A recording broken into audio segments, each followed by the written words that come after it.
충격적인 일이 벌어졌습니다. 한국이 세계 최강 미국이 포기한 바다에서 생명을 찾아냈습니다. 필리핀 동쪽 해역 4만 톤급 화물선이 증발했습니다. 승무원 16명, 72시간째 연락 두절. 미국은 광학위성 세대, 정찰기 2대를 총동원했지만 사흘 동안 단 하나의 흔적도 찾지 못했습니다. 모든 화면은 회색 노이즈뿐. 한국이 찾는다고 미국 장교가 코웃음을 쳤습니다. 하지만 30분 후 회의실 전체가 얼어붙었습니다. 검은 바다 위로 선체가 나타났고 붉은 점 16개가 떠올랐습니다. 좌표의 오차는 단 10m. GPS보다 정확했습니다. 구조 헬기가 출동했고 정확히 그 자리에서 16명 전원을 무사히 구조했습니다. 더 놀라운 사실은 미국이 사흘 동안 찾지 못한 것을 한국은 단 한 번의 관측으로 끝냈습니다. 구름을 뚫는 전파, 2m급 해상도, 실시간 30분 분석. 세계 어느 누구도 예상하지 못한 그 기술. 지금부터 필리핀 바다 30분. 세계가 경탄한 그 반전의 전말을 공개합니다. 영상 시작 전에 구독, 좋아요 한번 눌러주시고 대한민국 파이팅! 댓글로 한국을 응원해주세요. 저는 아비브레비입니다. 사흘째 4만 톤급 선박이 바다에서 사라졌습니다. 선원 16명은 72시간째 연락이 끊긴 상태였고 생존 확률은 시간마다 떨어지고 있었습니다. 그런데 그 순간 누구도 예상하지 못한 나라가 통신망에 접속했습니다. 한국이었습니다. 저는 이스라엘 국방부 산하 위성 분석센터에서 20년째 일하고 있습니다. 중동의 긴장된 해역부터 아프리카 해적 추적까지 화면 속 작은 점 하나로도 상황을 읽어내는 훈련을 받았죠. 분석한 해상 사건만 100건이 훌쩍 넘습니다. 어느 날이었어요. 하지만 그날만큼은 달랐어요. 필리핀 동쪽 해역, 북위 14도 28분 지점. 화물선은 전기 항로를 따라 움직이다가 갑자기 모든 레이더에서 점 하나가 사라졌습니다. 태풍 경보도 없었고 해적 출몰 지역도 아니었어요. 그저 어느 순간 완벽하게 증발해버렸죠. 문제는 그 다음이었습니다. 세계 국가의 독립된 감시 시스템이 동시에 같은 결과를 보여줬어요. 모든 화면은 회색 노이즈뿐이었습니다. 장비 오류일 확률은 거의 없었죠. 기상 조건도 나쁘지 않았어요. 구름이 약간 있긴 했지만 적외선 센서까지 막을 정도는 아니었습니다. 세계 최강 미국의 첨단 장비가 왜 작동하지 않는 걸까요? 새벽 4시 필리핀 마닐라 구조센터와의 긴급 화상회의가 열렸습니다. 화면 속 미국 해군 장교들은 지친 표정이었어요. 사흘째 아무 성과도 없이 시간만 흘러갔으니까요. 분위기는 무겁고 답답했습니다. 구조센터 책임자는 계속 시계를 보고 있었어요. 바로 그때였습니다. 갑자기 통신 화면에 새로운 발신자가 추가됐어요. 한국 측 담당자는 침착한 목소리로 말했죠. 저희가 SAR 위성으로 해당 구역을 관측하겠습니다. 30분 안에 첫 데이터를 보내드리겠습니다. 회의실이 순간 얼어붙었습니다. 미국 장교 하나가 비웃듯 말했어요. SAR? 지금 이 상황에서? 저도 솔직히 회의적이었습니다. 합성 개구 레이더는 분명 강력한 도구지만 미국의 최신 광학위성도 실패한 마당에 과연 무엇을 더 볼 수 있을까요? 게다가 한국이 이런 대규모 해상수색에 참여한다는 건 처음 들었어요. 저는 한국을 과소평가한 건 아닙니다. 다만 현실적으로 생각했을 뿐이죠. 위성 기술은 결국 예산과 경험의 싸움이니까요. 이스라엘도 작은 나라지만 수십 년 투자 끝에 지금 위치에 올랐거든요. 하지만 한국 측 목소리에는 묘한 확신이 있었어요. 마치 이미 답을 알고 있는 사람처럼. 그 작은 위화감 하나가 제 머릿속에 박혔습니다. 확신이 있는 사람과 그저 희망을 말하는 사람의 목소리는 분명히 다르거든요. 저는 20년 동안 그 차이를 구분하는 법을 배웠습니다. 그리고 그게 시작이었죠. 30분 후 제 모니터에 한국에서 보낸 첫 번째 파일이 도착했습니다. 파일명은 간결했어요. SARPHILIPPINESEAST1 TIF. 저는 심호흡을 하고 마우스를 클릭했습니다. 그 순간부터 모든 게 바뀌기 시작했습니다. 한국에서 보낸 파일이 열리는 순간 저는 본능적으로 화면에 몸을 기울였습니다. 흑백이었습니다. SAR 위성 이미지는 언제나 그렇죠. 색깔이 없는 대신 빛이 없어도 볼 수 있고 구름도 뚫고 지나갑니다. 합성 개구 레이더는 전파를 쏘고 반사되는 신호를 읽어내거든요. 하지만 처음엔 아무것도 보이지 않았습니다. 검은 파도 패턴만 가득한 화면. 미국 광학위성이 보여준 회색 노이즈와 크게 다를 게 없어 보였어요. 미국 장교 클리프가 냉소적으로 말했습니다. 봤죠? 역시 아무것도 없어요. 시간 낭비입니다. 다른 장교들도 고개를 끄덕였어요. 필리핀 센터장은 실망한 표정으로 한숨을 쉬었습니다. 그런데 저는 이상했어요. 한국 측 담당자의 목소리에는 여전히 흔들림이 없었거든요. 잠시만 기다려 주십시오. 두 번째 레이어를 전송하겠습니다. 두 번째 레이어? 저는 화면을 다시 확대했습니다. 이번엔 천천히 아주 세밀하게 보기 시작했어요. 20년 경력이 제게 가르쳐준 게 하나 있다면 완벽한 공백은 존재하지 않는다는 거였습니다. 모든 사건은 흔적을 남기거든요. 그리고 정말로 있었습니다. 검은 파도 사이로 미세하게 솟아있는 직선 하나.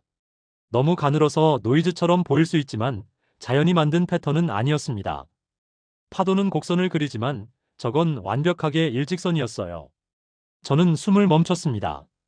저 선은 선체의 윤곽이었습니다. 회의실 안 누군가가 움찔거렸어요. 저만 본 게 아니었던 거죠. 클리프가 다가왔습니다. 잠깐, 저기 뭐가 있는 거 아니에요? 그의 목소리엔 이제 냉소 대신 긴장이 묻어났습니다. 바로 그때 두 번째 파일이 도착했습니다. 한국에서 보낸 열화상 분석 레이어였어요. SAR은 물체의 형태를 보여주지만 열화상은 온도를 읽어냅니다. 저는 새 파일을 기존 이미지 위에 겹쳤습니다.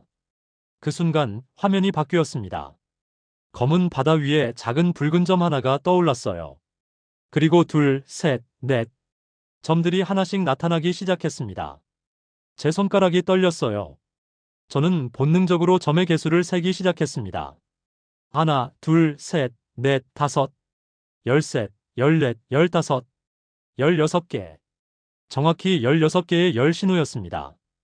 각각의 패턴은 섭씨 36도에서 37도 사이를 가리키고 있었어요. 인간 체온 그대로였습니다. 회의실 전체에서 사람들의 숨소리가 멈췄습니다. 필리핀 센터장이 떨리는 목소리로 물었어요. 저건 사람인가요? 한국 측 담당자가 침착하게 대답했습니다. 네. 생존자로 추정됩니다. 선체는 전복됐지만 일부가 수면 위로 노출돼 있습니다.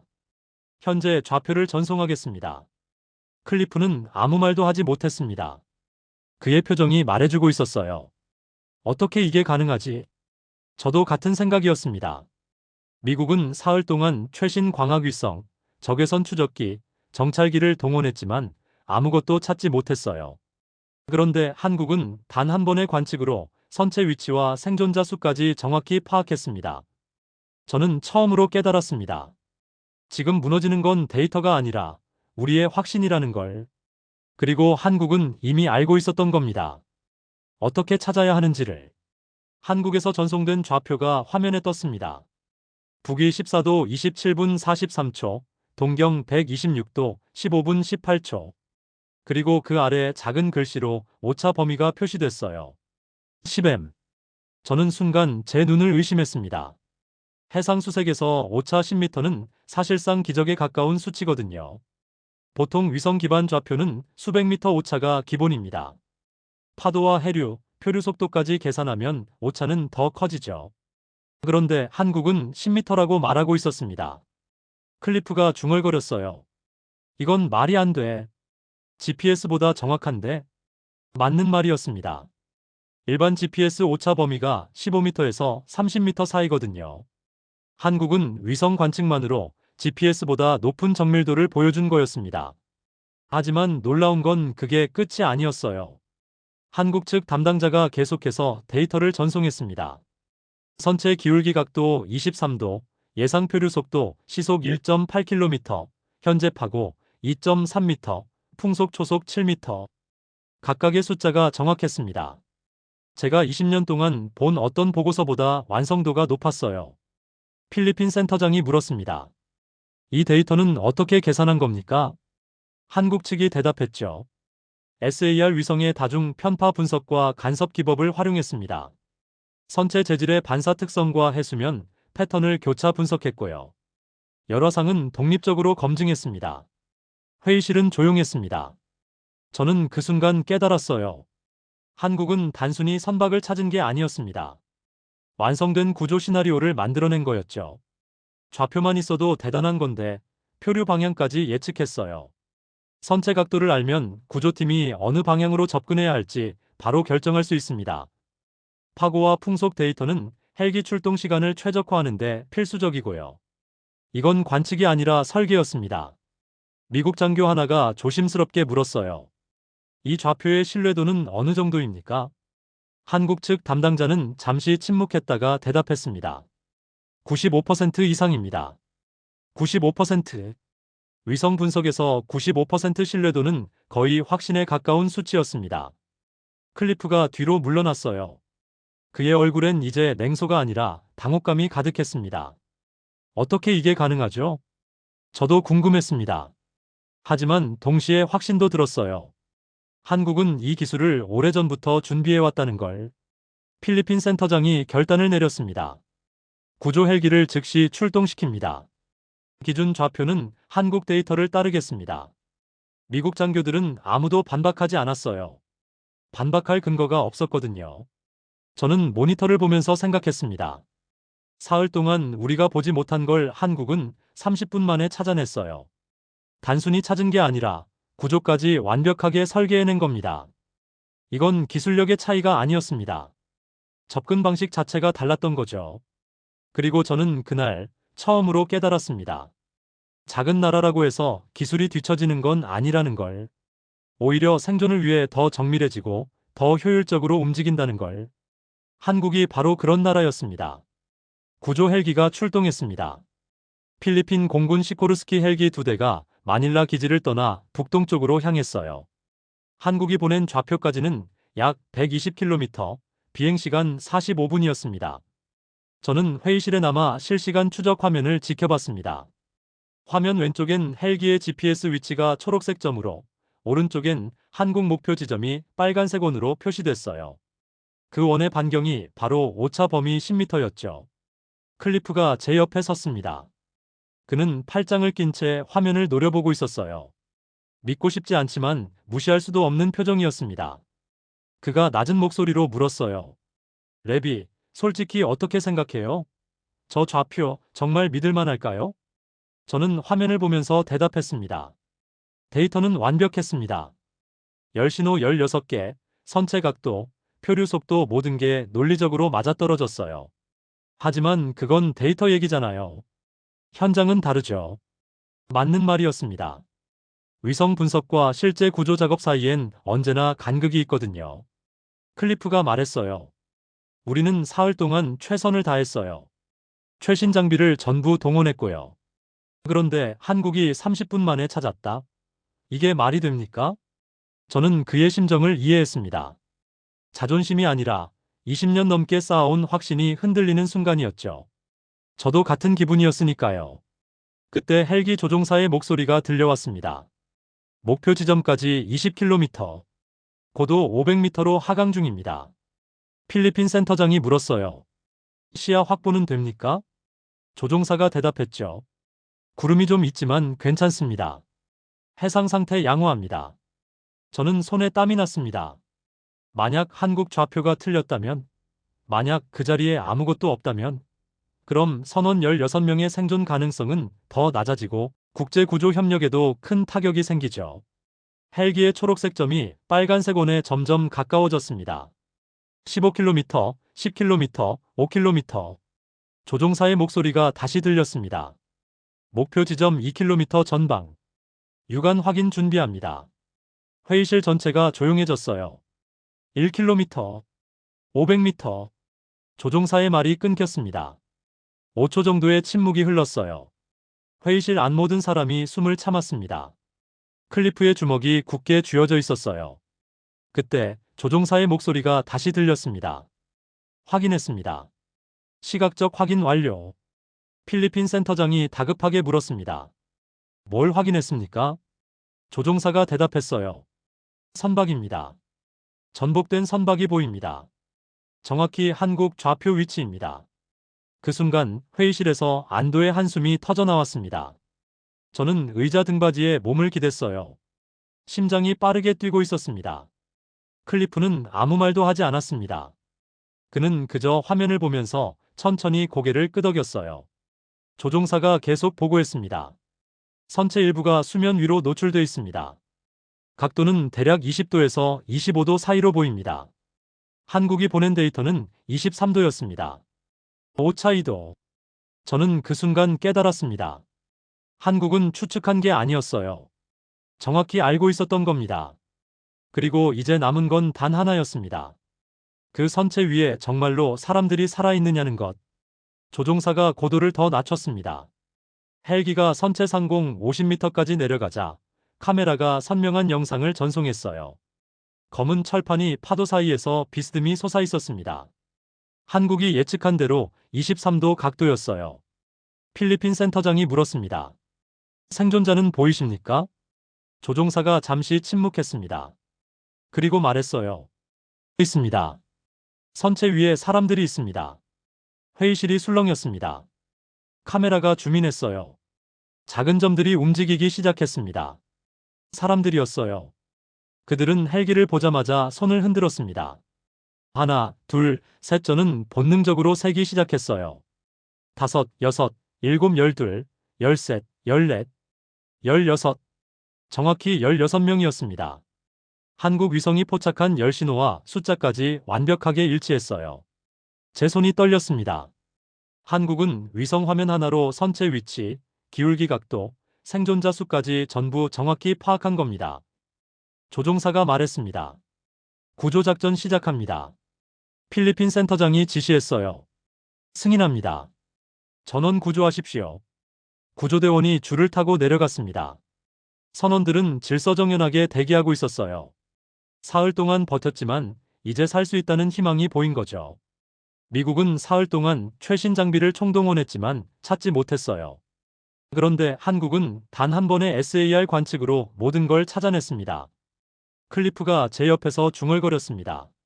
믿을 수가 없네요. 그의 표정엔 이제 냉소도 의심도 없었습니다. 그저 순수한 경탄만 남아있었죠. 첫 번째 생존자가 헬기로 올라갔습니다. 구조대원이 담요를 덮어주고 물을 건넸어요. 이어서 두 번째, 세 번째, 네 번째. 한국 측 담당자가 조용히 말했습니다. 다행입니다. 단 두 단어였지만 그 안에 담긴 무게감이 느껴졌어요. 필리핀 센터장이 한국 측에게 말했습니다. 감사합니다. 당신들이 아니었다면 이 사람들을 찾지 못했을 겁니다. 한국 담당자는 짧게 대답했어요. 해야 할 일을 했을 뿐입니다. 저는 그 겸손함에 놀랐습니다. 40분 후 16번째 생존자가 마지막으로 헬기에 탑승했습니다. 조종사가 보고했어요. 전원 구조 완료. 귀환합니다. 회의실에서 박수가 터져나왔습니다. 저도 박수를 쳤어요. 하지만 제 머릿속엔 다른 생각이 가득했습니다. 이 작전의 전환점은 명확했어요. 한국이 좌표를 보낸 순간 모든 게 바뀌었습니다.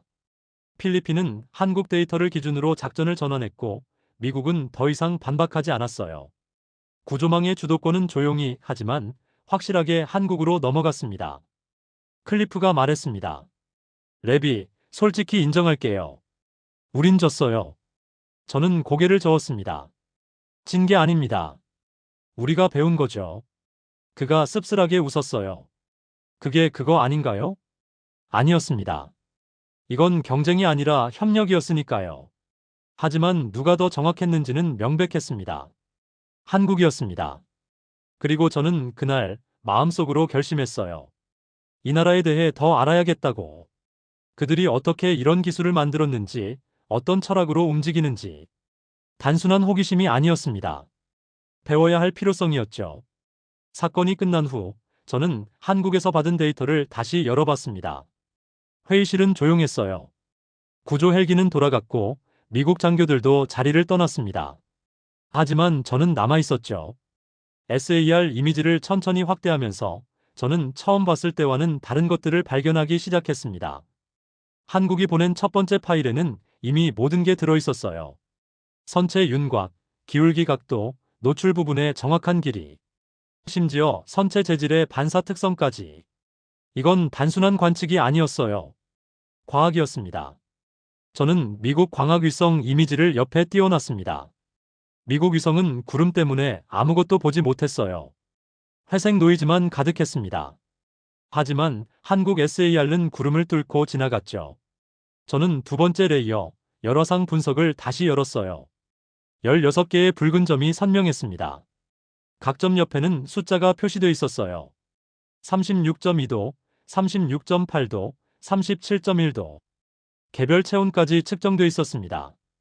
이 정도 정밀도라면 생존 여부뿐 아니라 각 생존자의 건강 상태까지 추정할 수 있다는 뜻이었죠. 클리프가 다시 들어왔습니다. 커피 2잔을 들고요. 하나를 제게 건네면서 말했습니다. 아직도 보고 있어요? 이해하려고 노력 중입니다. 한국이 어떻게 이걸 해냈는지를요. 클리프가 한숨을 쉬었어요. 솔직히 아직도 믿기지 않거든요. 저는 화면을 가리켰습니다. 봐요. 선체 각도, 표류 속도, 생존자 수, 개별 체온까지. 이건 30분 만에 만들어낸 결과가 아니에요. 그럼 뭔데요? 준비된 시스템이죠. 한국은 이런 상황을 이미 예상하고 있었던 겁니다. 무슨 뜻이에요? 저는 설명했습니다. 한국은 작은 나라입니다. 주변 해역에서 사고가 나면 즉시 대응해야 하죠. 대형 함대를 보낼 여유도 없어요. 그래서 위성 기술에 모든 걸 걸었던 거예요. 클리프가 천천히 고개를 끄덕였습니다. 생존을 위한 선택이었군요. 맞습니다. 그리고 그 선택이 오늘 16명의 목숨을 살렸어요. 우리는 잠시 침묵했습니다. 미국과 이스라엘은 거대한 군사력과 예산을 가지고 있습니다. 우리는 많은 위성을 쏘아 올리고 최신 장비를 계속 개발하죠. 하지만 한국은 달랐어요. 그들은 크기가 아니라 정밀도를 선택했습니다. 양이 아니라 질을. 그리고 그 선택이 결과로 증명됐죠. 클리프가 말했습니다. 레비, 이번 일로 뭘 배웠어요? 저는 잠시 생각했습니다. 기준은 크기로 정해지지 않는다는 걸요. 클리프가 웃었어요. 그거 보고서에 쓸 건가요? 저는 진지하게 대답했습니다. 네. 써야죠. 사건의 본질은 단순했습니다. 미국도 필리핀도 사흘 동안 아무것도 보지 못한 그 화면. 완벽한 백지였죠. 그 백지 위에 한국은 최초의 선을 긋고 첫 좌표를 남기고 첫 생존 증거를 올렸습니다. 그리고 그게 전부를 바꿨어요. 저는 파일을 닫았습니다. 하지만 그 이미지는 오래도록 제 머릿속에 남을 거라는 걸 알았습니다. 검은 바다 위에 떠있던 16개의 붉은 점. 그건 단순한 데이터가 아니었어요. 생명이었습니다. 일주일이 지났습니다. 이스라엘로 돌아온 저는 텔아비브 본부에서 상세 보고서를 작성하고 있었어요. 하지만 제 책상 위에는 보고서 외에 다른 것들이 쌓여 있었습니다. 국제 언론 기사들이었죠. CNN은 한국의 SAR 위성 기술을 집중 조명했어요. BBC는 16명 전원 구조 성공 사례를 특집으로 다뤘습니다. 로이터는 한국항공우주연구원과의 인터뷰를 실었고, 프랑스 르몽드는 아시아 우주기술의 새로운 지평이라는 제목을 달았습니다. 모두가 같은 질문을 하고 있었습니다. 어떻게 가능했는가? 저는 그 답을 알고 있었어요. 하지만 글로 쓰기는 쉽지 않았습니다. 제 상관이 사무실로 들어왔습니다. 그는 제 보고서 초안을 읽고 있었어요. 레비, 이 부분 진짜예요? 한국 좌표 오차가 정말 10m였다고요? 저는 고개를 끄덕였습니다. 네. 현장에서 확인됐습니다. 구조 헬기가 정확히 그 위치에서 선박을 발견했어요. 그가 휘파람을 불었어요. 우리 최신 시스템도 30m인데. 저는 화면을 돌려서 그에게 보여줬습니다. 한국 SAR 위성의 사양이었어요. 해상도 1m급, 다중 편파 기능, 간섭 분석 시스템. 그리고 가장 중요한 건 실시간 처리 능력입니다. 관측에서 분석까지 30분 이내에 끝냈어요. 상관이 의자에 앉으면서 말했습니다. 우리는 왜 못하죠? 저는 잠시 생각했습니다. 우리는 할 수 있습니다. 하지만 필요성을 느끼지 못했죠. 우리는 이미 세계 최고라고 믿었으니까요. 그 말에 상관은 침묵했습니다. 저는 계속 말했어요.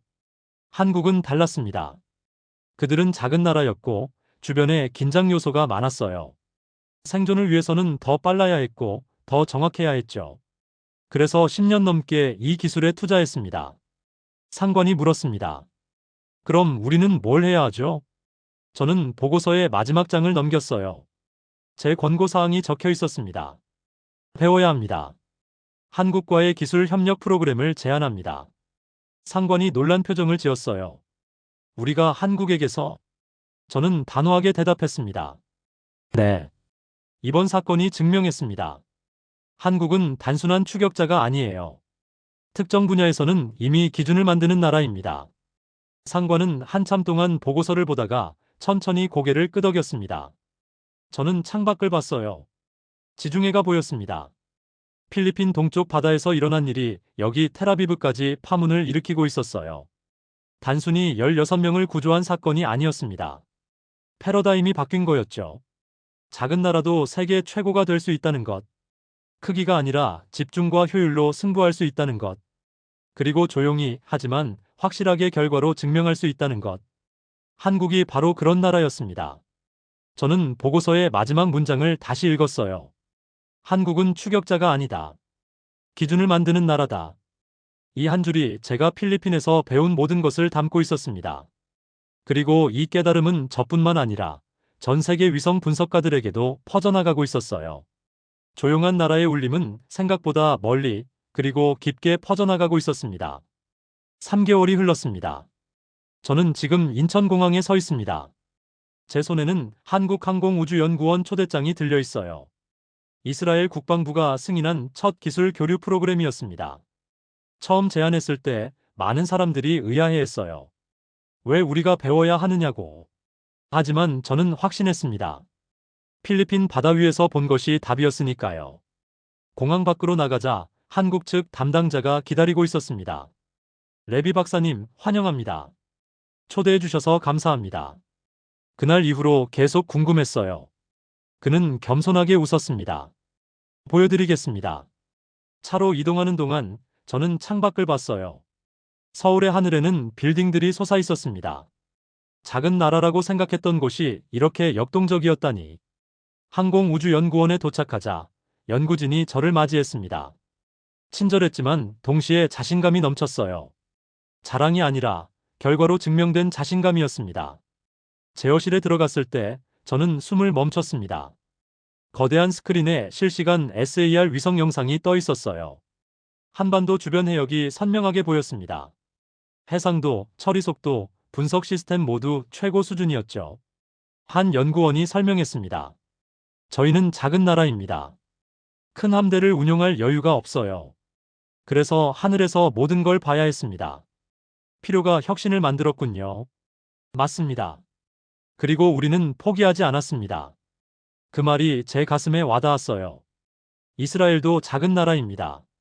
하지만 한국은 달랐어요. 그들은 사람을 살리는 기술을 만들었습니다. 저는 그날 오후 내내 연구원들과 대화를 나눴어요. SAR 위성의 다중 편파 분석, 간섭 기법, 실시간 처리 알고리즘. 모든 게 실전에서 검증된 기술이었습니다. 저녁이 되자 한 연구원이 물었습니다. 박사님, 이번 사건을 통해 뭘 배우셨나요? 저는 잠시 생각했습니다. 크기는 중요하지 않다는 걸요. 중요한 건 집중과 목적입니다. 한국은 생존을 위해 위성 기술에 집중했고 그 목적은 명확했어요. 사람을 살리는 것. 맞습니다. 저희의 모든 기술은 결국 사람을 위한 겁니다. 저는 그 순간 깨달았습니다. 기술은 도구일 뿐이에요. 중요한 건 그 기술을 어떻게 쓰느냐는 거죠. 밤이 되어 호텔로 돌아왔을 때 저는 이스라엘 본부에 메일을 보냈습니다. 한국에서의 첫날을 마쳤습니다. 예상보다 훨씬 더 많은 것을 배우고 있습니다. 이건 단순한 기술 교류가 아닙니다. 패러다임의 전환입니다. 우리가 한국에게서 배울 차례입니다. 메일을 보내고 창밖을 봤어요. 서울의 야경이 아름다웠습니다. 필리핀 바다에서 시작된 이야기가 여기 한국에서 새로운 장을 열고 있었어요. 작은 나라가 세계에 보여준 것은 단순한 기술이 아니었습니다. 철학이었고 의지였고 그리고 무엇보다 사람에 대한 책임이었죠. 저는 내일부터 시작될 본격적인 협업이 기대됐습니다. 그리고 확신했습니다. 이 경험이 저를 그리고 이스라엘을 더 나은 방향으로 이끌 거라고. 한국이 그렇게 해주고 있었으니까요.